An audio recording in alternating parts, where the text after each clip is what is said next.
Një projekt i Agjencisë Kombëtare të Ujësjelljes, Kanalizimeve dhe Infrastrukturës së Mbetjeve përfshin të ndërtimin e ujësjellësit rajonal nga burimet e Përrojt të Lopës dhe burimet e Ketës për fshatrat Fullqet, Dars, Unjat, Bel, Kloskatun, Plani Bash, Shëngjun dhe fshati Fshat. Por për banorët e këtij të fundit ende në shtëpitë e tyre nuk kanë mbërritur ujë. Ndonësa ata deklarojnë se rrjeti është shtrirë, uji i pishëm nuk ka ardhur. Banorët e lagjes Ballosh në fshatin Fshat deklarojnë se ujin e pishëm vijojnë ta sigurojnë në burime alternative që ndodhen afër fshatit ose të pinë ujë nga burime që i kanë marrë shumë vite më parë nga fshati Shkalli i Zibrit.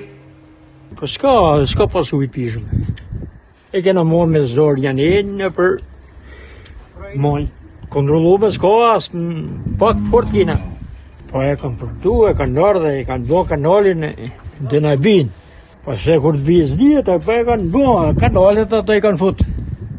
Ja, pa ujë për zotin. Edhe në mojmë do bënore, ne do. Musim, janë ka dhoni shpa e kanalit. Ujtë peshëm, nuk binë ujtë e selëshëm, ma të hare. Njatë që dim, s'kemi pasja, asë një. Fitues të zbatimit të këtij projekti me vlerë rreth 2.3 milion euro ishin bashkimi i kompanive BOE, Gjoka Konstruksion SHPK dhe Udha SHPK.